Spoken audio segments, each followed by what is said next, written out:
Welcome back, guys, gals, and non-binary pals. Another week down in the apocalypse, and I am bringing you the new episode of the Mind Poppers podcast live from my underground bunker. But before we get into this week's episode of the Mind Poppers podcast and all the nasty mind poppers I have in store, I want to quickly revisit a topic that we looked at in last week's episode, namely the Church of Scientology in Ireland and the shady shit that it's been getting up to. Now, I won't go into the shady shit that it's been going up to. We discussed that in last week's episode. But Jenny from the It Gals messaged me after listening to last week's episode about Scientology. And she has had her own run-in with the Church of Scientology in Dublin. She sent me these voice notes, which I'm going to play for you now. I thought I'd let you know that I actually have had experience with the Dublin Scientology church. They also have a small little church, I think, or library, I don't know, centre on Abbey Street, upstairs on top of those buildings, like across from Arnott's. And when I was like 15, me and my friends were in town, they stopped us and they were like, well, hey. We were like, hello. And they were like, oh, would you like to take a personality test? And we were like, oh my god, fucking totally, that sounds like so much fun. It's like MySpace was in there and everyone was doing like tests, like what, kind of Spice Girl are you, or like, what kind of emo are you? So like your man walks us in upstairs and we're like, okay, this is kind of weird. Up these little stairs into this really old room, very like I don't know, like what I imagine like someone in the IRS would work in, very grim. And he sits us down these computers and he's like, okay, do you want to go through the test? It's like, a level of like, I agree, I don't agree, 1 to 5 should be bish bash bosh, the usual. We're like, okay. So we sit down, me and 3 of my mates, and we're all like 15-year-old girls, by the way, 15-year-old girls. And we're all chipping away at this personality test. And halfway through, I look up and I see that the whole room is like lined with books. And I'm like, is this a fucking library? Like, what the fuck? And they're all like really old looking books, like, like bound in black leather with embossed gold font on it. And I see that on the bottom of every single book it says the Church of Scientology, and I'm like, you were fucking joking. And like, this is like 2005-06, so like I feel like that was kind of the peak of, not the peak, but like what it was, probably, because that was like Tom Cruise, like it was very like prominent, like celebrities were in Scientology then, and like people were kind of hearing about how crazy it was. Like, it was getting very big over in LA, I feel. Like it was huge. And I was like, fuck. So we like finished the test, and I obviously couldn't say it to my friends. I couldn't be like, hey, we're in a Scientology room, like, so we should probably bail. I was trying to make eyes at them, but like it's impossible. So I finished the test because I'm like, what the fuck? And the test questions are crazy. It's like what do you like, on a day-to-day basis, how much do you hate yourself? Or like, do you ever look at your parents and think, how did they make you? Like, really crazy shit. Anyway, lo and behold, we all do the test and they tell us all we're depressed, because that's how they get people. They're like, you're depressed. And it's like, oh, no way. Ironically, one of my friends did suffer from severe depression. And told us all we were depressed. And then we could like do this, the little machine thing, if we wanted to. It's going to cost money, all the rest. And I was like, let's just leave. Well, maybe we will come back. Yeah, maybe we will. I told my friends, I was like, fucking load of Scientologists there. Mental.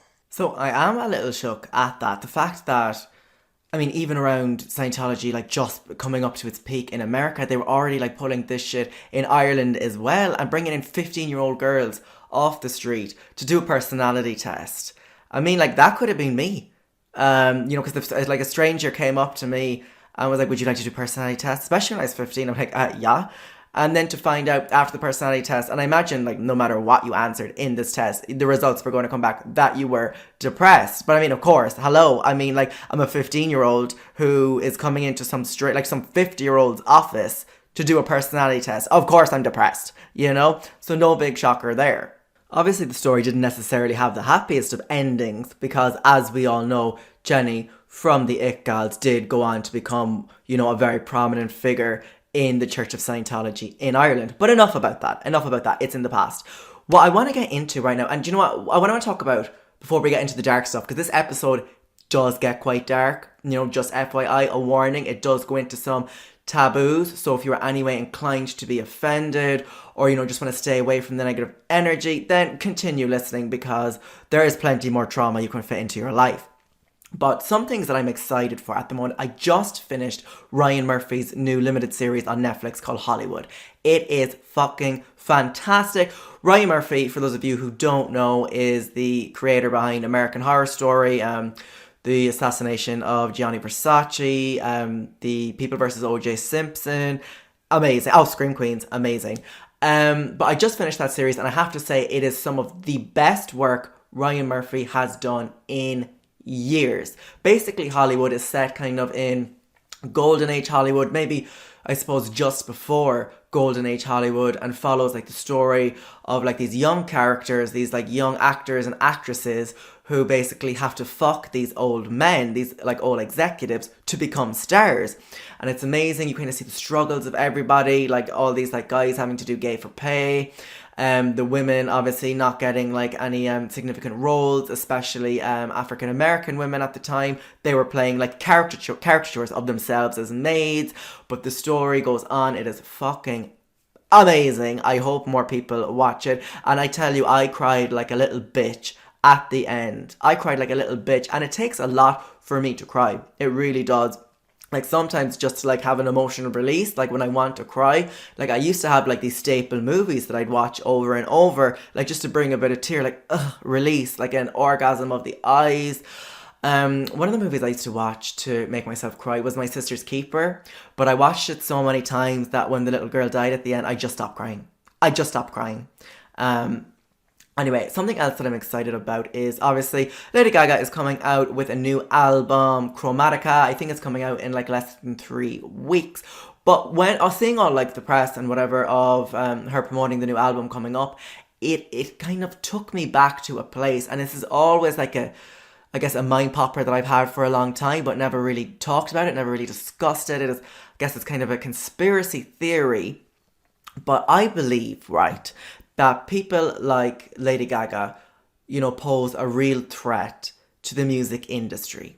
And when I say the music industry, I'm talking about like the big, like Illuminati, like people running the music industry. And believe me, there are those people, because the music industry is so influential in not only pop culture, but the culture as a whole. You know, like the amount of young people consuming this, old people consuming this, like everybody is listening to music. It's, you know, forced upon us every single day. We love it, but obviously there's big messages in it, and obviously the power to manipulate. So I thought that the music producers, like these big influential music moguls, they had their pop stars, you know, back in the early 2000s. You know, no one was doing anything like groundbreaking. It was a lot of the same recycled stuff, like catchy tunes, catchy hooks, what have you. And this was great, you know, it was simple. There wasn't a whole lot of like soul in it or whatever. So like these big, you know, money-making music machines, these big record labels were just like putting out like what I like to call manufactured pop. You know, you have like a basic like pop artist who's not like super talented, not like overly talented, but, you know, with the right, you know, editing and reverb and what have you in the studio and effects and vocalization, whatever, you know, they're putting out like generic, you know, big pop anthem, and of course everybody eats it up because we love pop music, and so on and so on. But every now and again, someone comes into the scene like Lady Gaga, who poses a massive threat to disrupt the kind of basic formula that all these music producers, these big music machines, you know, have been doing. Like the whole Katy Perry thing, you know, like not like super talented, but, you know, produces pop banger after pop banger, you know, using the same formula. But Lady Gaga came along and she posed a threat, okay? Because there was real talent there and a real lyricist there. And I don't think that the big music money machines like that, because they're like, no, we're actually happy with like having these basic artists putting out songs. You know, we produce them and we turn them into big pop bangers. It works for us. It's making us a lot of money. We don't need someone coming along creating a whole new, you know, raising the bar. We don't need someone coming along and raising the bar. We're happy with the bar, you know, being just down here where it is. And I think that's why Lady Gaga got so much backlash in the beginning of her career. Like, if you, like, think back, like, remember, you know, like, there's so many video interviews of Lady Gaga sitting down and having to answer to the reporter whether or not she has a penis. You know, all these, like, whoever started this rumor circulating that Lady Gaga was a hermaphrodite, and the press ran with this. Everybody ran with this. Why? Of course, it's looking back now, it's ridiculous. Of course, she didn't have a dick. You know, but why? Why were people so adamant on destroying her before she even began? You know, because the thing about Lady Gaga was she changed the game. She changed pop culture. You know, she kind of brought a certain art into her music. You know, she rose the bar right up, and you could see her impact, you know, from 2009 on. You know, you'd all these other singers and artists, you know, they were wearing the colourful wigs, they were doing all the wacky shit,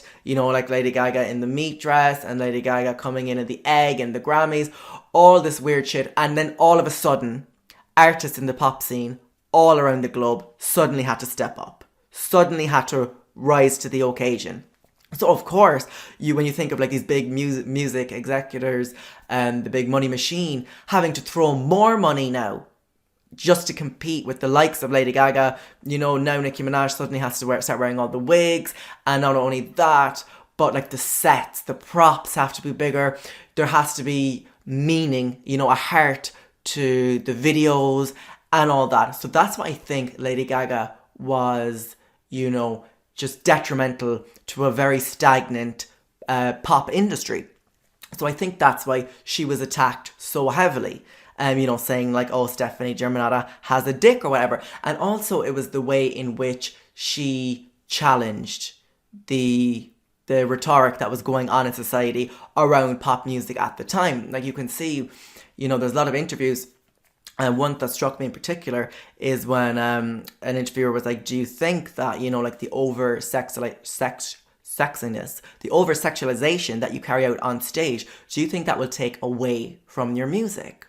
And she takes a second, she lets him finish, and she says, if I was a man up there grabbing my crotch and talking about all the beautiful women that I was fucking and driving fast cars, you'd call me a rock star.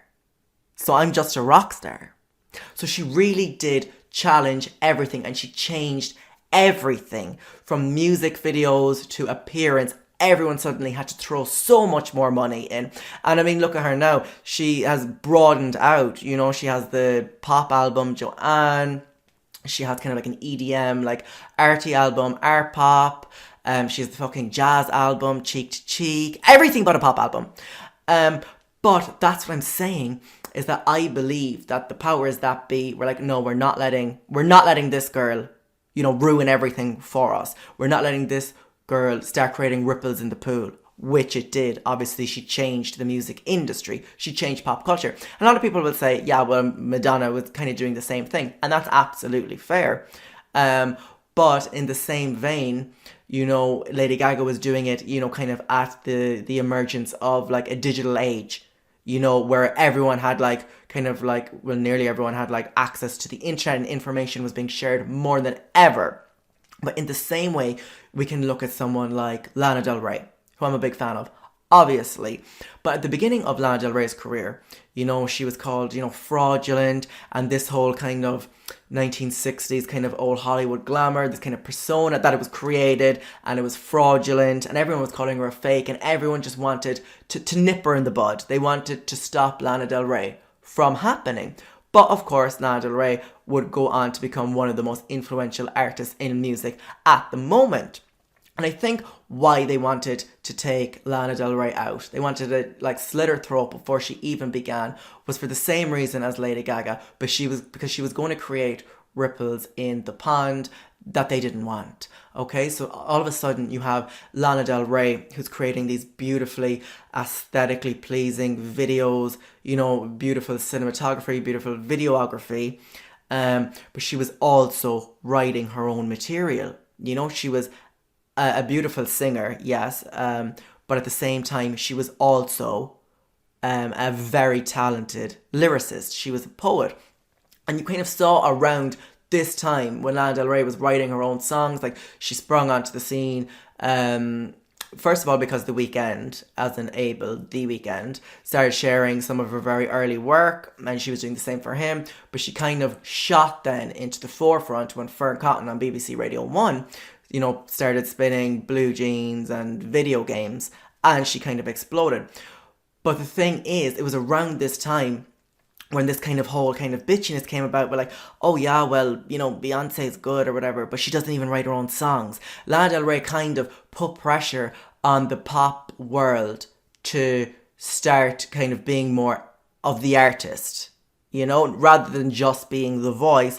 You know, you were kind of expected to start writing now and to be immersive and to be fully involved in every kind of step of the way of producing a record. And obviously people did not like that. But, you know, with Lana Del Rey, she was kind of at the epicenter of a very kind of dark and nostalgic universe that kind of gave birth to the likes of Billie Eilish and Lorde, if you will. Because, you know, before kind of Lana Del Rey, there wasn't a whole lot of people kind of, I guess, romanticizing the darkness in pop. Like, you know, before, like, a pop song had to be kind of upbeat and it was positive or whatever, whereas now Lana Del Rey was kind of bringing this darkness to pop that we hadn't seen in a long time, and it shot right to the forefront and again changed the game. It put more pressure on the big musical giants to start stepping up to the game and being like, okay, we have to, you know, we couldn't stop her, we have to be able to match her. Now, I'm sorry, I know that was a rant, but that is just something that I feel very sure about, that there are artists that start off, artists that have true talent, and from the very beginning, from the very outset, the big music giants are like, we're not letting these careers take off, nip it in the bud now. But moving on from that, one of the main mind poppers of this episode is Tekashi 6ix9ine, the rapper, real name Daniel Hernandez. Now you might know him, but you probably do. It's okay if you don't, his story is interesting anyway. But if you do know him, you might know his name, but his image, he's that young rapper, that young Mexican rapper, and he has the kind of always rainbow color braided hair. You know, he's been in the press a lot the last, I guess, 2 years because he got in trouble and he went to prison and there was like snitching involved, and now, you know, he's out on parole, and, you know, we're all kind of wondering how long is it going to be before someone takes a hit on his ass. And his involvement with the Trey 9 Gangsta Bloods in New York. Now, just please, disclaimer, if anyone happens to be listening from the Trey 9 Gangsta Bloods gang, please don't take a hit out on me. This is just for entertainment purposes. Please don't take a hit out on me.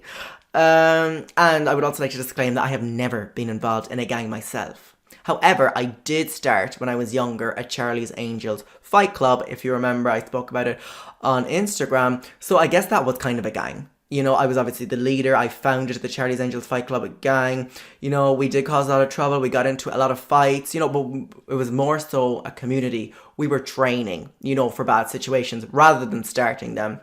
You know, we would train, because let me tell you, the Charlie's Angels Full Throttle had come out that year and it was big. Charlie's Angels Full Throttle is one of the best fucking movies ever made, ever. So obviously I was obsessed with it and I decided to start the Charlie's Angels Fight Club. A lot of training, you know, we'd wake up early every morning, me and my friends, and we'd train, you know, just like the Charlie's Angels, with a lot of cartwheels, whatever, a lot of hand-to-hand combat, and of course then you had to do like the posing after every fight, you know, like the signature Charlie's Angels pose. Obviously I was in the middle, I was Cameron Diaz, and I remember one person who we initiated into the Charlie's Angels Fight Club gang, they always used to be like, oh, can I be Cameron Diaz this time? And I was like, you will never be Cameron Diaz. You will never be Cameron Diaz as long as I stand here. You will never be Cameron Diaz. And they'd always be like, what would it be okay for me to take a turn as Drew Barry? I was like, you will never be Drew Barrymore. You will never be Drew Barrymore. You will be Lucy Liu. And that is all you'll ever be. You will be Lucy Liu. So obviously there was a lot of conflict going on in the group, and we disbanded it. As if someone else was going to be Cameron Diaz. It wasn't going to happen. But anyway, back to Tekashi 6ix9ine. So Tekashi 6ix9ine has been in the press because he's just been released from prison after ratting. You know, he had been sentenced to life in prison, but he's ratted on a whole lot of people, a whole lot of members from the Trey 9 Gangsta Bloods, and he's back out now. He's just released a new music video, and it's popping. The music video is popping. He is getting so much clout right now, but at the same time, everyone's kind of like, oh, well, this guy is going to get a cap in his ass for sure, because he just ratted on everybody. He snitched to get out of the life sentence. But a little bit of backstory to Tekashi 6ix9ine. He said in interviews that his life kind of started to derail when he was 13 years old. He dropped out of school because his father was murdered. Like a block away, his father was shot, and that really kind of threw him off. Now, he's been around, Tekashi 6ix9ine has been around the last couple of years. He's kind of been on, the whole like SoundCloud rapper circuit and having like beef with other SoundCloud rappers, and like the kind of back and forth, getting that bit of clout or whatever. He was making a small bit of money. Then he collaborated, I think it was like about 2 years ago, maybe even less, maybe last year, with Nicki Minaj in a song called Fifi, which was a fucking slap, like I said, amazing. Give it a listen, and it really kind of shot him to the forefront. People were kind of starting to take him seriously now. He was wacky. He was not like other rappers going on right at the moment last year. But again, it was like his career was doomed from the start, because very early after the success of Fifi, he'd gotten himself into trouble with the law. He was potentially going to jail because he posted 3 videos on social media of him and a group of other rappers kind of getting frisky with a couple of girls or whatever, like as rappers do. It was like all for the clout, all for the gram. But as it turns out, the girl in the video that he posted that they were kind of doing sexual acts with was 13 years old. 13 years old, that's 12 plus 1. She was a child. And in these videos that Tekashi 6ix9ine posted, he has the 13-year-old sitting on his lap, and like in another shot, he's holding her titty, and in another shot, she's giving another rapper head. She's giving the 13-year-old, now keep in mind, is giving another rapper a blowjob while he is like thrusting her booty hole from behind. Now, it wasn't penetrative or whatever, but so of course he was going to jail because of this like sexual misconduct with a 13-year-old. Anyway, he went and was like, okay, she was telling the courts, I did not know that she was only 13 years old. I did not know. Please don't throw me in the slammer. And they didn't. They kind of, I guess they gave him, it was like a first offense or whatever.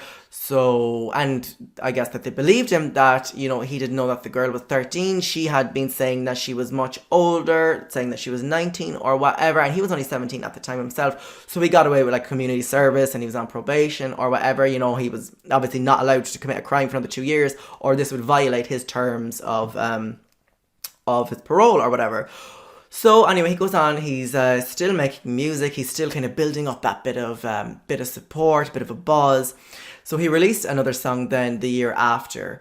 But what he did was he recorded this new song, but he wanted real gangsters. So he had members of the Trey 9 Gangsta Bloods, like the real deal gangsters in New York City, in the video. And I suppose this was giving him a bit of notoriety. It was having people take him more seriously in the rap game. He was using a lot of the money that he was making from his music videos and kind of pumping it back into the Trey 9 Bloods, the Trey 9 Gangsta Bloods. And he was getting that notoriety by being associated with him. He was getting that credibility on the street. He was also getting, protection or whatever. But things start to go down the shitter for Tekashi 6ix9ine again real fast, because he went out, boo-boo the fool that he is, after being made an honorary member of the Trey 9s. Now, when I say honorary, like usually for initiation into the Trey 9 Gangsta Bloods, you would have to go out and kill someone to show how committed you are to the gang. But because he was pumping money into it or whatever, they gave him an honorary initiation. So he was a member of the Trey 9 Bloods, but he wanted to build up his notoriety within the Trey 9s. So what he did was he took out a hit. He paid someone to go and shoot at another member of the Trey 9s. Again, just to boost his kind of social standing within the gang. But of course, the prosecutors and the courts that were previously after him after the sexual misconduct with a minor got wind of this, of course. The police knew about it. So he goes to court again, and he admits to hiring someone to shoot at another member of the Trey 9s to build his persona. So what the prosecutors wanted to get him this time. They felt like they could get him and nail him. So the prosecutors felt that he violated the condition of his previous release. Obviously, he was committing more fucking crime. He tried to have someone shot. So they're going to get him this time. And he was facing life in prison. And he was facing life in prison, and we all knew that. Nicki Minaj even tweeted out like in support of him, whatever, that she was devastated that, you know, Tekashi 6ix9ine, he's so young, like younger than me, and now he was going and facing potential life in prison. But as Snoop Dogg said about Tekashi 6ix9ine in an interview, that the motherfucker sang like Aretha Franklin. He snitched on everybody. Tekashi 6ix9ine made a plea deal with the prosecutors. He did not want to spend the rest of his life in prison, so he decided to throw everyone else under the bus. He snitched on fellow members of the Trey Nines, and not even just that, but other blood members, you know. The Trey, just FYI, the Trey 9 Gangsta Bloods, they're like a sect of the Blood gang. Blood, say, being the mother gang, and that obviously breaks down into all different sects. So he snitched on fucking everybody. So they took his lifetime imprisonment. He was facing at least 47 years. They took his lifetime sentence and brought it down to 3 years. One of those years already he would have had served. So 3 years. And he even got released extra early, only in what I guess the last couple of weeks, not even. He got released early because of the coronavirus, and he was, you know, making the case that he's an at-risk person because he has asthma. So he was out, okay? He was out. And everyone thought, okay, well, we're not going to hear about Tekashi 6ix9ine again, because as soon as he steps out of prison, his ass is grass, he's going to get got, because he snitched. And of course, if you're a member of the Trey 9 Gangsta Bloods, if you're a member of any gang, you snitch and you're dead. You know, there's no other way about it. But alas, he came back, and he wasn't doing the whole I'm going into hiding thing. I'm going to just try to live whatever kind of life I can and save myself. When he arrived back in New York City, fresh from jail, he paid for this massive billboard to be erected saying, "The King of New York is back." So he wasn't going into hiding. He went on to his Instagram for the first time in like 2 years and did a live. He did a live stream and was talking about, yeah, he's back, and, you know, like how... you know, like how you feel about like a rat who's come back and is getting more money than you. Like, he's calling himself a rat. He's owning it completely. And he actually broke Instagram history with 2 million people watching his live stream. That's never been done before, where 2 people are watching anyone's live stream. So Tekashi 6ix9ine, the rat, the snitch who just got out of prison, broke the Instagram record for the Insta Live. Not only that, he completely fucked the YouTube algorithm because he just released a new single called Gooba. And when I tell you Gooba is a fucking bop, it slaps. I have not stopped listening to it at all. It's amazing. You should go and check it out. But the thing, I mean, like, again, just in case anyone from the Trey 9 Gangsta Bloods is listening, like, the song ain't that good. The song ain't that good. So don't come for me. But, you know, he still has this massive target on the back. And it's actually funny because, like, of all the people he threw under the bus in court, when the prosecutors were like, okay, give us more names, you know, that's obviously your only way out of the life sentence is to rat. He threw Cardi B under the bus. He's like, oh, Cardi B is also a member of the Trey 9 Gangsta Bloods. And Cardi B, like, went onto Twitter straight away, and she didn't even deny it. She didn't even deny that she was in a gang. She was like, no, excuse me, I was never and will never be a member of the Trey 9 Gangsta Bloods because I am already a member of the Brim Bloods. So Cardi is already in a different sect of the Bloods, which was amazing. And I think it was around this time when he, you know, called out Cardi B for being a member of the Brim Bloods. I think it was that story kind of came where an old video resurfaced of her talking about how she used to drug men, with, like, you know, kind of like with the kind of like promise, like enticing them with sex, like, oh, come here and we're going to have sex, and she drugged them and then robbed them, and obviously there was no sex being had. And I remember people freaked out when they heard that Cardi B was drugging people. They wanted her cancelled completely because it was kind of around the time when, you know, we had all just cancelled R. Kelly, you know, that Surviving R. Kelly documentary was just out, and people were like, okay, well, why aren't we having the same energy with Cardi B? Why aren't we cancelling Cardi B? Is it because she's female or whatever? The same, you know, with like Bill Cosby or whatever, like cancelled, you know, for drugging women and, you know, having sex with them.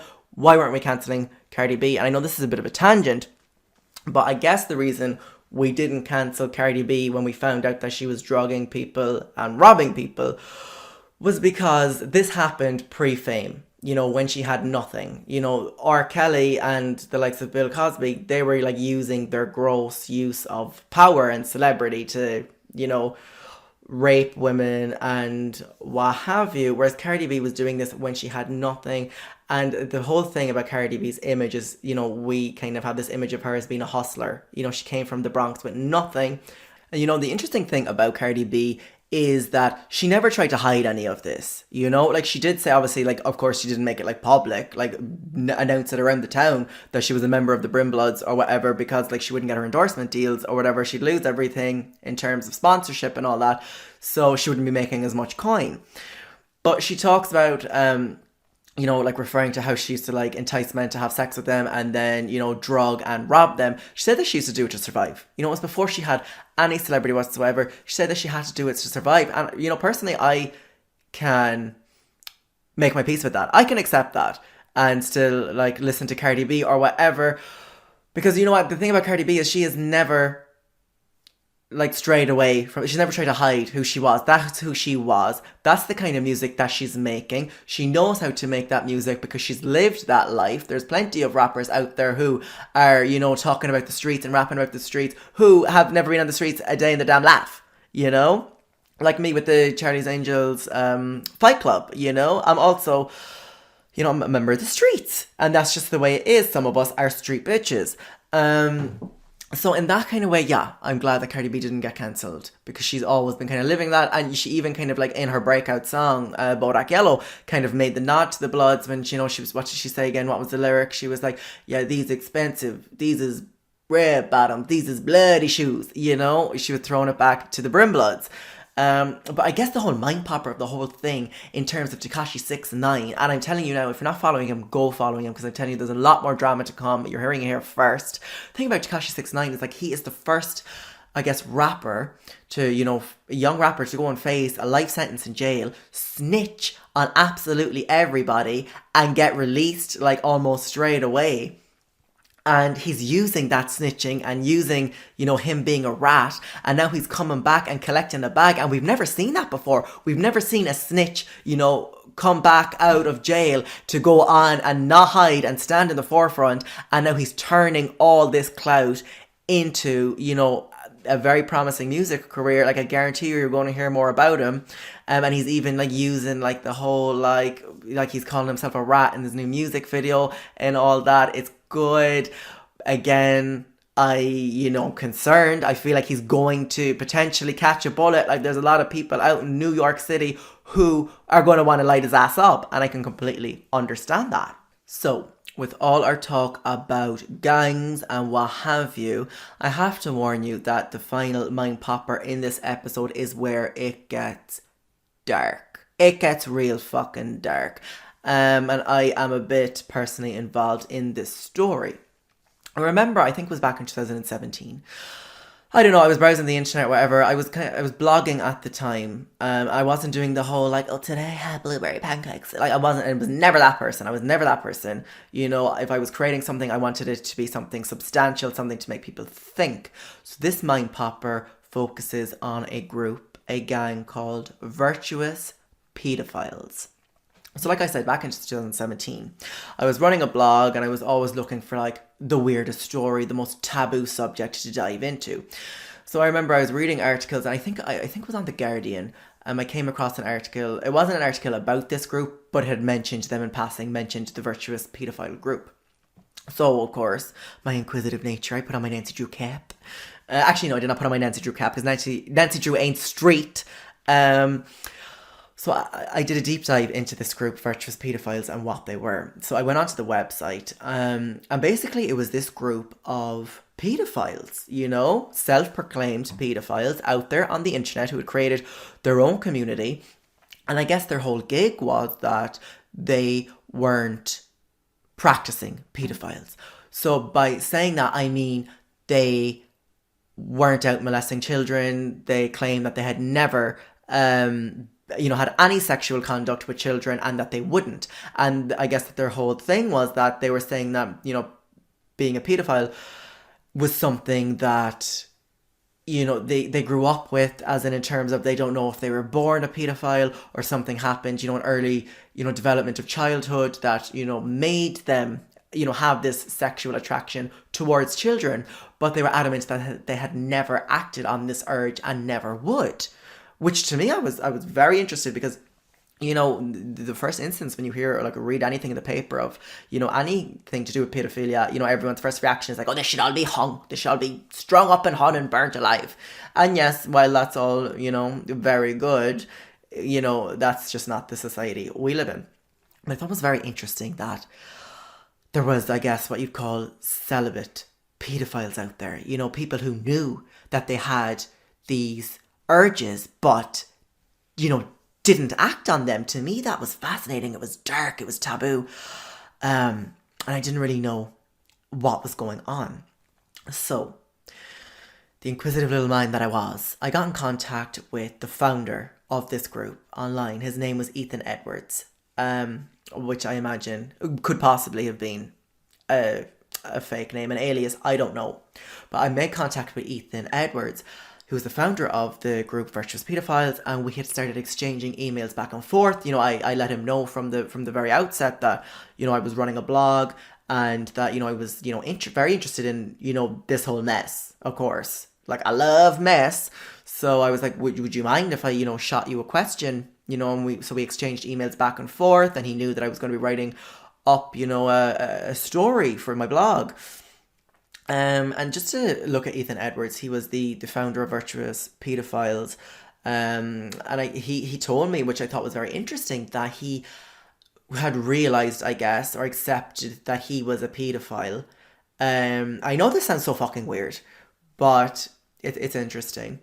So he said that he had only come to the realisation that he was a paedophile much later on in life, in his mid-50s. And by this time he was married, okay, with 3 daughters. And the marriage, I guess, it kind of ended or whatever when he kind of hit 60 or whatever. And I mean, he said in our emails, that he had been in loving relationships with women his own age.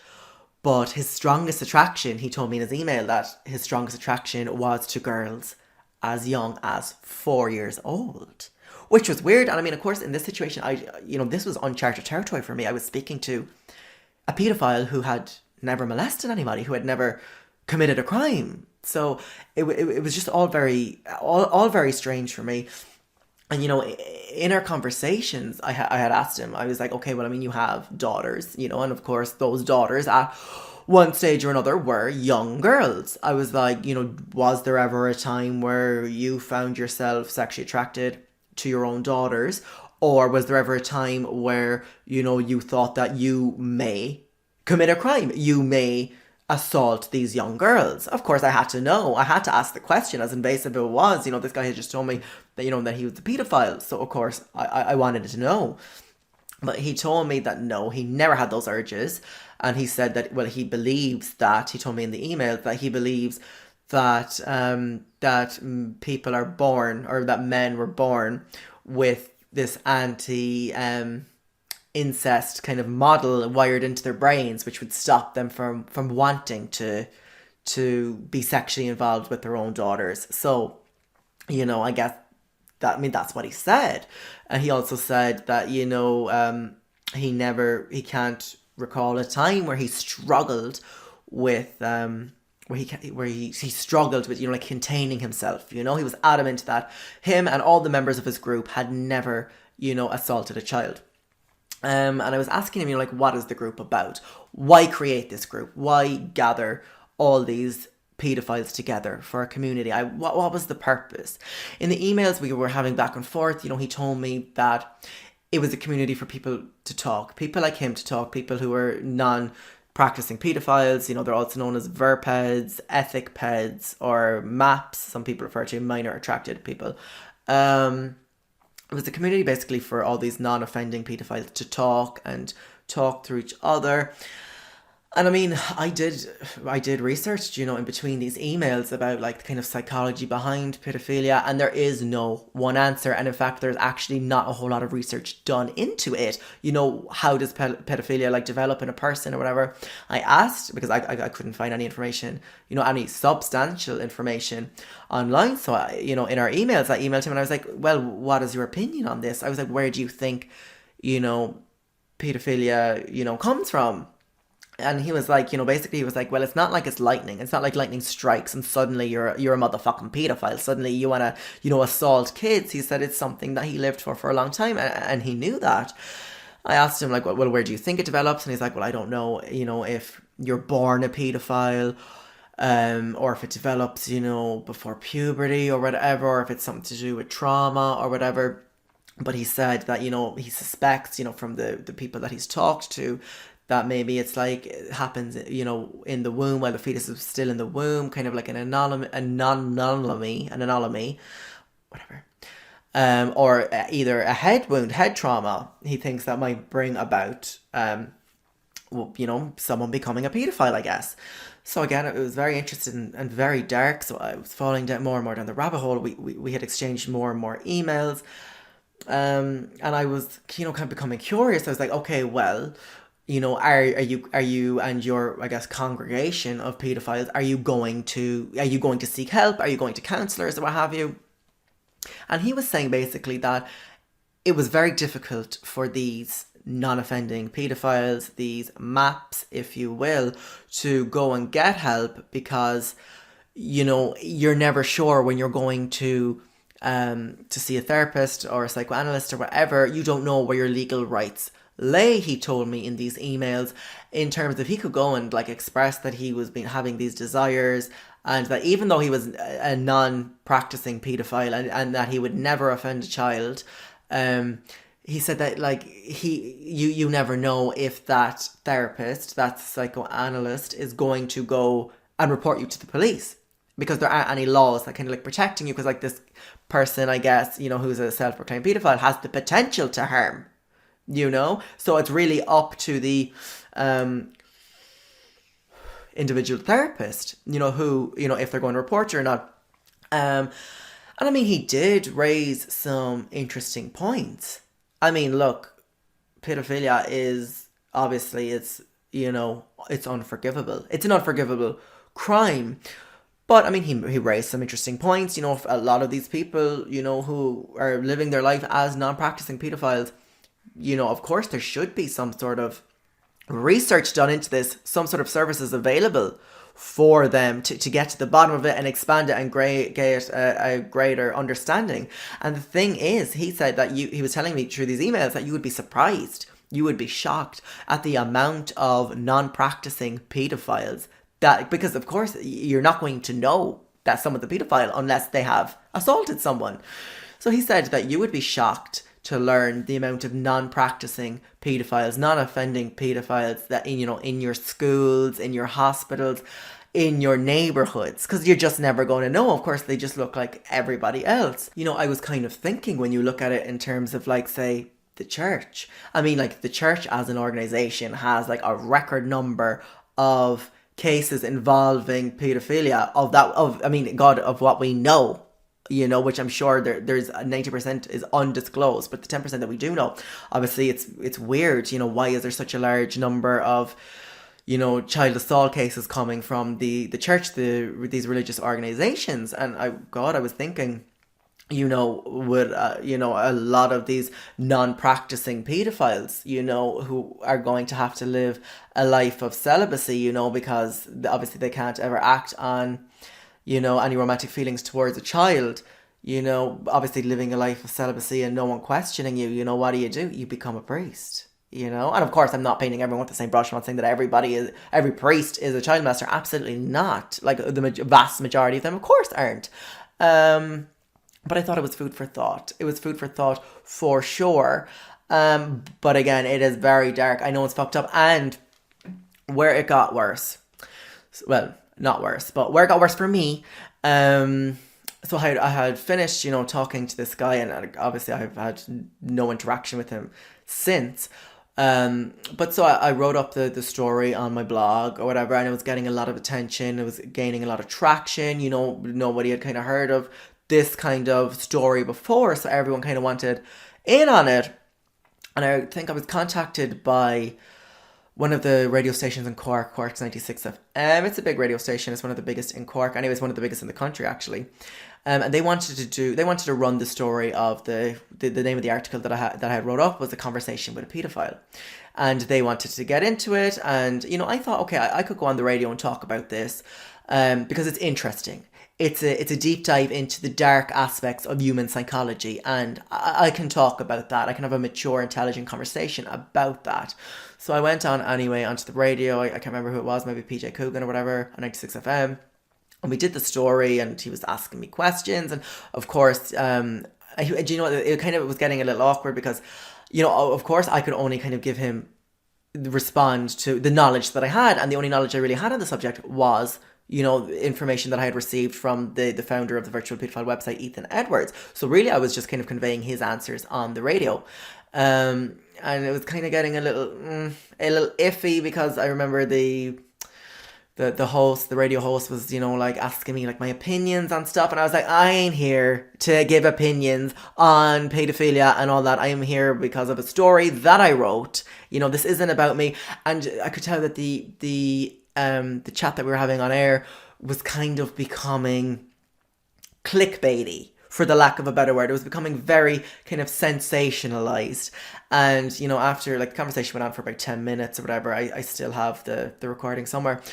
But after that segment aired, it was live on 96 FM, the fucking uproar that I was not ready. Now, I wasn't really receiving any hate, thank God. But the uproar, it had become like one of those real clickbaity shite stories.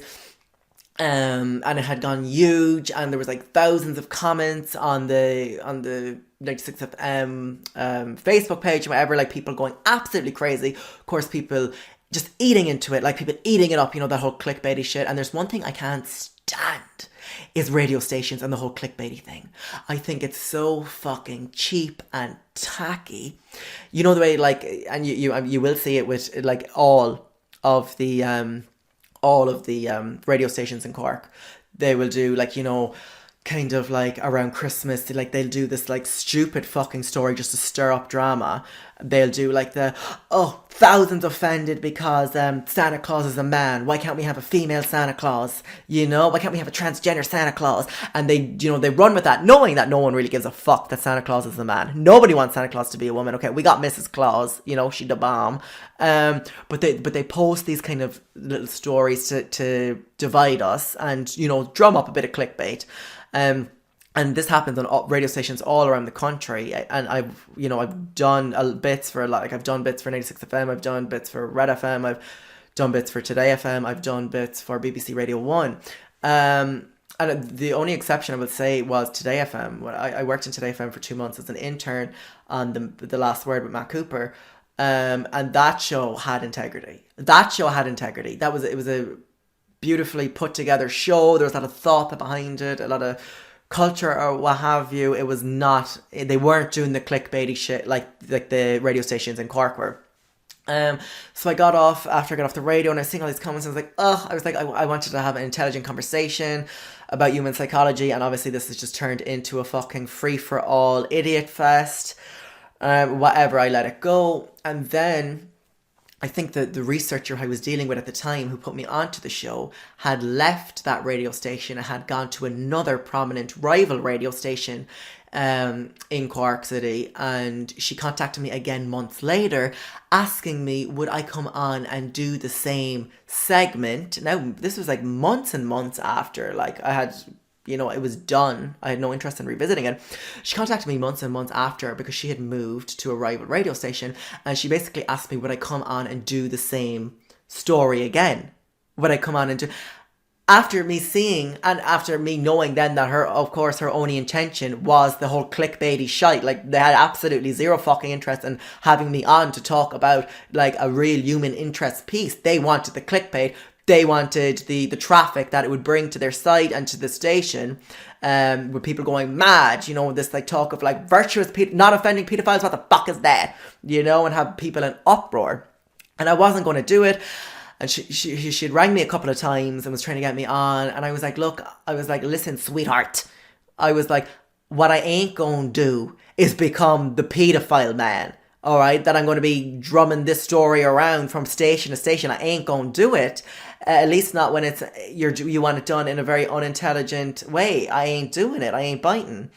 I just thought it was ridiculous, so I cut contacts. I was like, we ain't doing this. I ain't doing this. Like, get on to me if you want to talk about some of the other intelligent articles that I've written, because there's a couple.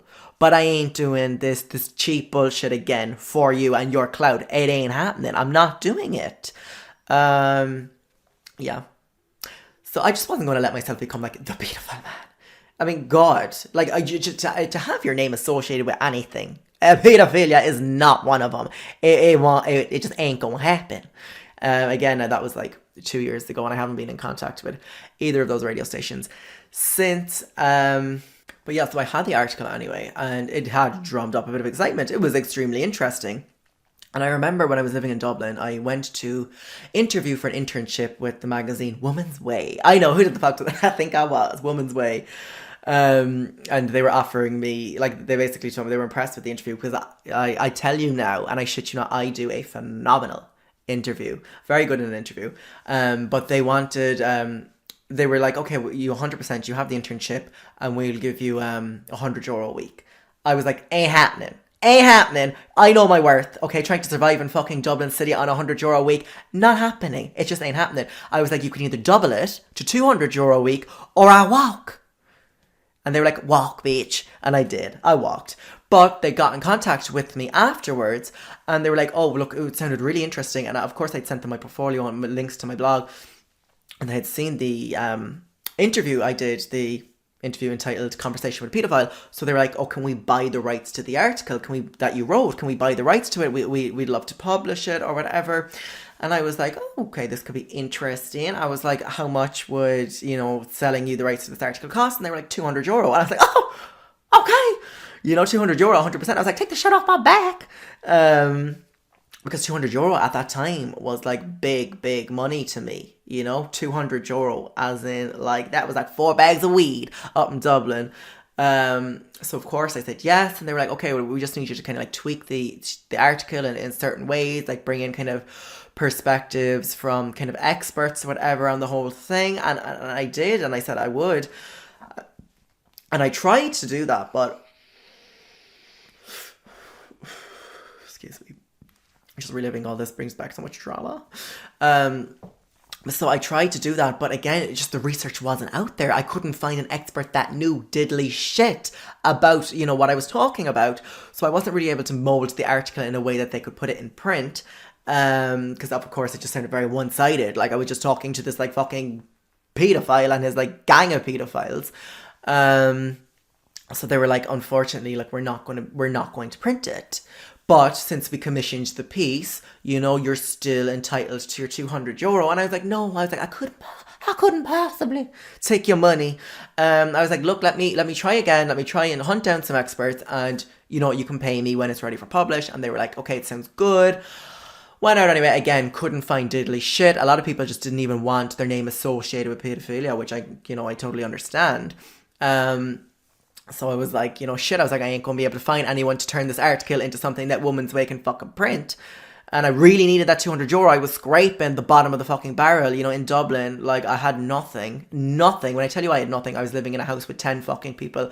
I had nothing.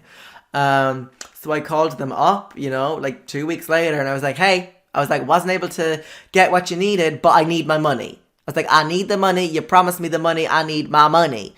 And they were like, okay. And I plagued Woman's Way for like 3 months. 3 fucking months before I finally got the fucking €200 payday. Okay? It is tough out there, I tell you, when you are freelancing, as we call it in the biz. But I did get my fucking Woman's Way check. I got the bag. Thank God.